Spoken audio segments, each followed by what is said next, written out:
Cher ami, il y a dans le monde contemporain un silence particulier, celui que la vitesse recouvre. On parle sans cesse de liberté, d'accomplissement, d'authenticité, comme si chacun devait être l'artisan héroïque de sa propre existence. Nous voulons être nous-mêmes, mais plus nous essayons, plus cette injonction devient vertigineuse.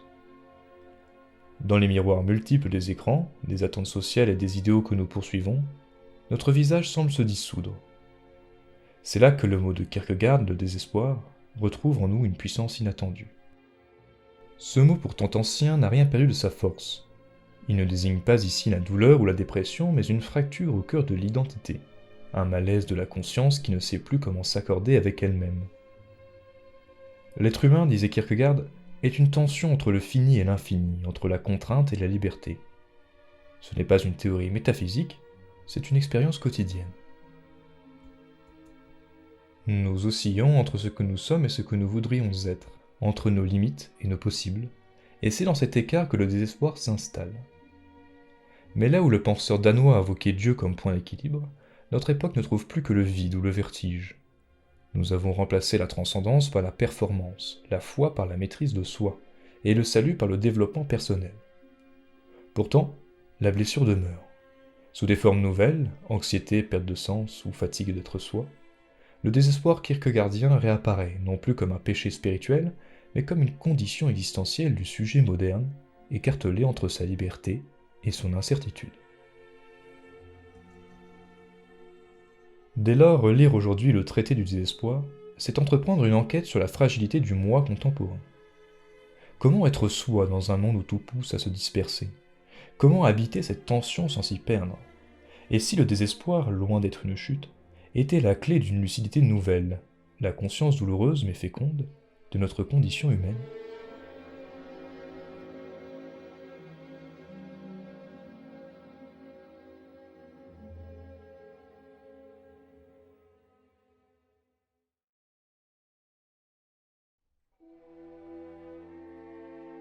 Il y a dans chaque existence une fausse note, un battement imperceptible et sourd entre ce que nous vivons et ce que nous comprenons de notre vie. Cet écart, Kierkegaard l'appelle désespoir, non pas au sens d'une simple douleur, mais comme le vertige même d'exister. C'est le moment où l'on se découvre double, à la fois soi et étranger à soi. Il n'est pas un accident, mais la structure cachée de la conscience et le prix à payer pour cette dernière. Kierkegaard formule la naissance du désespoir avec une précision presque clinique. L'homme est une synthèse de fini et d'infini, de temporel et d'éternel, de liberté et de nécessité. Loin des catégories religieuses, cette phrase peut se lire comme une description phénoménologique de la condition humaine. Nous sommes des êtres limités, enracinés dans un corps, une histoire, un monde, et pourtant nous portons en nous une dimension d'infini, la capacité d'imaginer, de rêver et de vouloir autrement. C'est cette tension entre nos contraintes et nos aspirations qui engendre le désespoir. L'homme cherche à s'unifier, à n'être qu'un. Mais cet équilibre lui échappe toujours. Quand il se laisse absorber par le monde extérieur, travail, habitude, routine, il se perd dans la finitude, il devient une mécanique sociale, une silhouette parmi d'autres. Il vit sans se sentir vivre. Et inversement, lorsqu'il s'abandonne à ses idéaux, à ses fantasmes absolus, il se dissout dans l'infini, rêvant sa vie au lieu de la vivre. Dans les deux cas, le rapport à soi se défait, le moi se fuit ou se dédouble. Le désespoir n'est pas alors la simple douleur d'un événement, mais la fatigue d'exister dans la tension. Il surgit lorsque le sujet ne parvient plus à maintenir ce fragile équilibre entre ces deux pôles, lorsqu'il s'identifie tout entier à l'un et refuse l'autre. C'est la tentation de la fuite, fuir sa liberté pour ne plus choisir, ou fuir sa limite pour ne plus se confronter à la réalité. Le désespoir est ce moment où l'être humain se découvre incapable d'être pleinement lui-même, non parce qu'il lui manque quelque chose, mais parce qu'il est trop de choses à la fois. Mais il y a plus. Pour Kierkegaard, le désespoir n'est pas seulement une faiblesse, il est le signe que la conscience s'éveille. Celui qui désespère n'est pas simplement malheureux, il commence à percevoir la profondeur de son existence. Il découvre qu'il n'est pas une donnée fixe, mais quelque chose à réaliser. Le désespoir est paradoxal. Il est la maladie du moi, mais aussi son premier mouvement vers la lucidité. Là où la tranquillité inconsciente n'est qu'une somnolence de l'esprit, le désespoir révèle une conscience plus aiguë. C'est la douleur d'un être qui ne peut plus se contenter d'être une fonction, un rôle ou une façade. Il commence à sentir le poids et la responsabilité d'exister. Kierkegaard décrit une expérience universelle, celle de la dissonance intérieure, de la scission entre le moi social et le moi profond. Le désespoir devient l'autre nom de l'écart entre ce que nous montrons et ce que nous sentons. C'est l'expérience de celui qui regarde sa vie comme s'il la voyait de l'extérieur et qui se dit « ce n'est pas moi ». En ce sens, le désespoir n'est pas une anomalie. Il est le commencement de la conscience de soi. Dans le monde moderne, cette analyse trouve une résonance troublante. Nous sommes devenus des identités construites. Chacun doit bâtir, entretenir, corriger son image comme un projet sans fin. Mais cette liberté apparente cache une inquiétude structurelle. Plus l'individu se pense comme maître de lui-même, plus il découvre son instabilité, plus il s'efforce d'être authentique, plus il se sent artificiel. Le désespoir kierkegaardien devient alors le symptôme du sujet hypermoderne. Libre de tout cadre, mais prisonnier de son propre idéal. On ne dépend plus d'un ordre transcendant, mais d'une exigence intérieure tyrannique. Être soi, pleinement, tout le temps. Et l'on échoue bien sûr, car être soi n'est pas un état, mais une tension sans repos. Kierkegaard est un penseur étonnamment contemporain, cher. Il décrit avant la psychologie existentielle ce que nous appelons aujourd'hui le malaise identitaire, l'angoisse de cohérence ou la fatigue d'être soi. Le désespoir devient le mot pour dire la crise du rapport à soi qui traverse nos vies connectées et fragmentées. Mais il n'est pas seulement une notion abstraite, il est une expérience vécue, universelle et polymorphe. Mais Kierkegaard ne s'arrête pas à sa définition. Il en décrit les formes, les visages, les niveaux de conscience. Et c'est là que sa pensée prend tout son relief. Car ces figures du désespoir, inconscient, refusé ou orgueilleux, préfigurent avec une précision stupéfiante les pathologies du sujet moderne.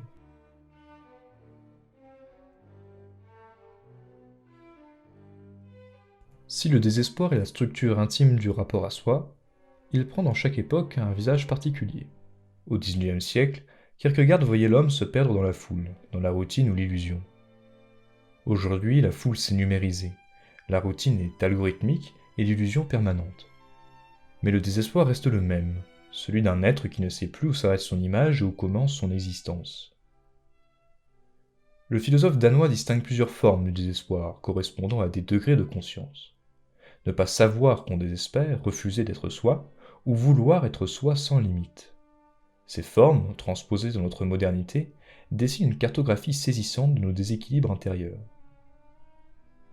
C'est le désespoir le plus discret, celui que Kierkegaard appelle le désespoir de ne pas savoir qu'on désespère, celui de l'homme absorbé par le monde, si occupé à vivre qu'il ne se rend pas compte qu'il a cessé d'exister pour lui-même.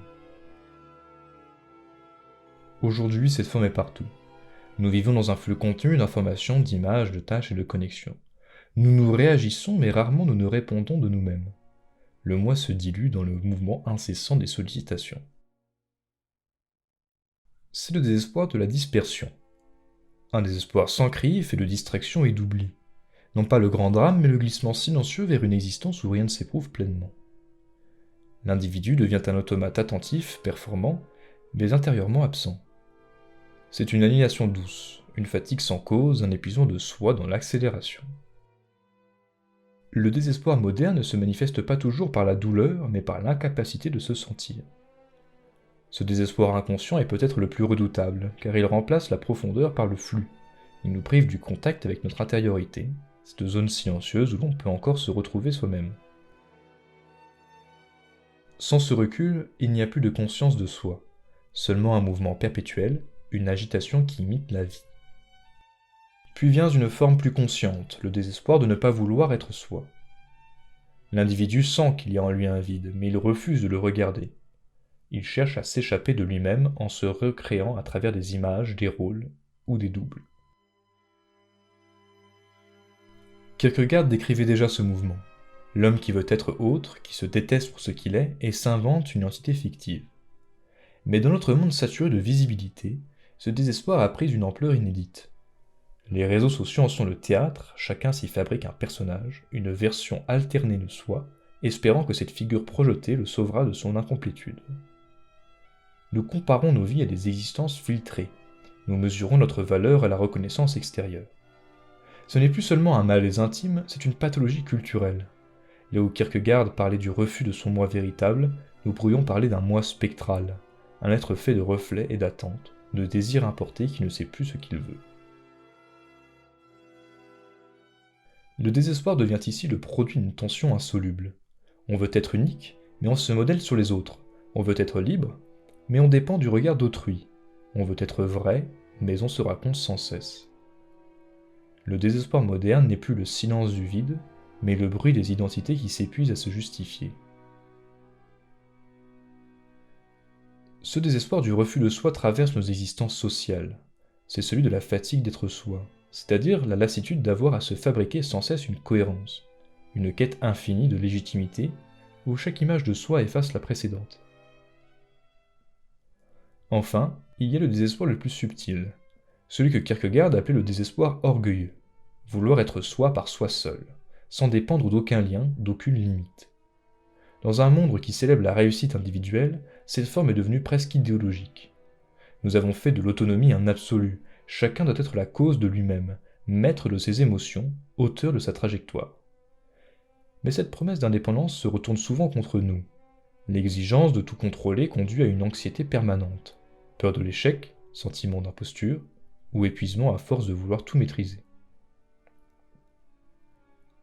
Le désespoir de l'autosuffisance est celui du sujet performant, qui confond liberté et perfection.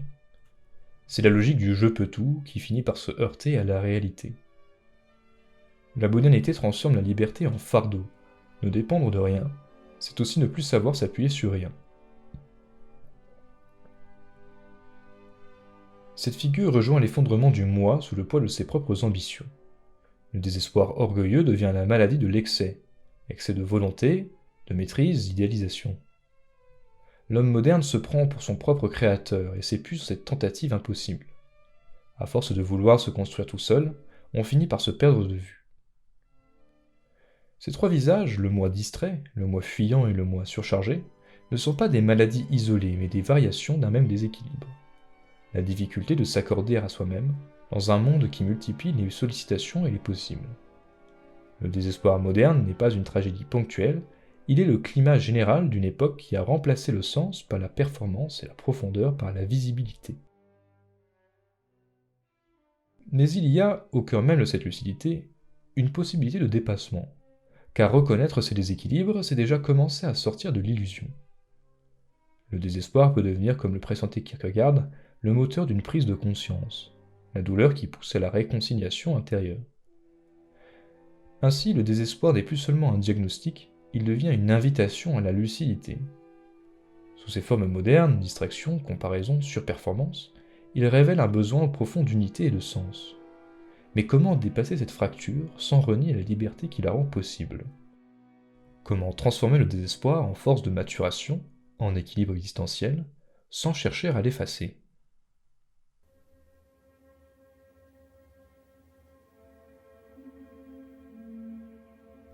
Le désespoir n'est pas seulement une faille, il est aussi une ouverture. Là où beaucoup n'y voient qu'une chute, Kierkegaard y percevait déjà un seuil, le moment où l'homme, au bord de son propre gouffre, entrevoit enfin la profondeur de ce qu'il est. Mais si nous laissons de côté la référence à Dieu, que reste-t-il de ce passage? Il reste l'expérience d'une traversée, celle qui conduit d'un moi dispersé à un moi conscient de ses limites, capable de les habiter sans s'y enfermer. Le dépassement du désespoir n'est donc pas une victoire triomphale, c'est un apaisement lucide, un apprentissage de la complexité d'exister. Il ne s'agit pas d'effacer la tension entre le fini et l'infini, mais de la vivre comme un rythme, en une respiration intérieure entre contrainte et liberté, entre être et devenir. On pourrait croire que surmonter le désespoir, c'est le vaincre, le faire taire. Mais Kierkegaard nous invite à une autre perspective. Il faut le traverser. Le désespoir, dit-il, est la maladie mais aussi le signe que la vie s'éveille à elle-même. Sans lui, l'existence resterait plate, mécanique et inconsciente. Celui qui ne désespère jamais ne vit qu'en surface. Transposé dans notre modernité, ce constat devient plus juste encore. Nos souffrances, nos doutes, nos déséquilibres sont souvent vécus comme des erreurs à corriger, mais nous pouvons les comprendre autrement, comme des signaux de conscience, des moments où l'existence se rappelle à nous. Le désespoir est alors l'envers de la lucidité, la douleur d'une vie qui veut s'approfondir. Celui qui désespère se sent perdu, mais c'est parce qu'il a commencé à chercher. Reconnaître cette dimension, c'est déjà la première forme de guérison, comprendre que le désespoir n'est pas un ennemi, mais une forme paradoxale de vie intérieure. Le moi ne se sauve pas en supprimant ses contradictions, mais en les intégrant. Être soi dans cette lecture moderne ne signifie pas atteindre une harmonie parfaite, mais accepter la tension qui nous traverse. C'est ce que Kierkegaard appelait le rapport à soi qui se veut lui-même. Une attitude active, lucide, par laquelle on apprend à composer avec ce que l'on est, sans s'y réduire. Dans un monde qui nous pousse sans cesse à optimiser notre être, cette posture est révolutionnaire. Accepter de ne pas être parfait, de ne pas toujours comprendre, de ne pas coïncider tout à fait avec son image. Ce n'est pas du renoncement mais de la justesse, une manière d'habiter la limite, car il n'y a pas de plénitude possible sans reconnaissance de la finitude. Cette cohérence intérieure, fragile et mouvante, n'est pas donnée.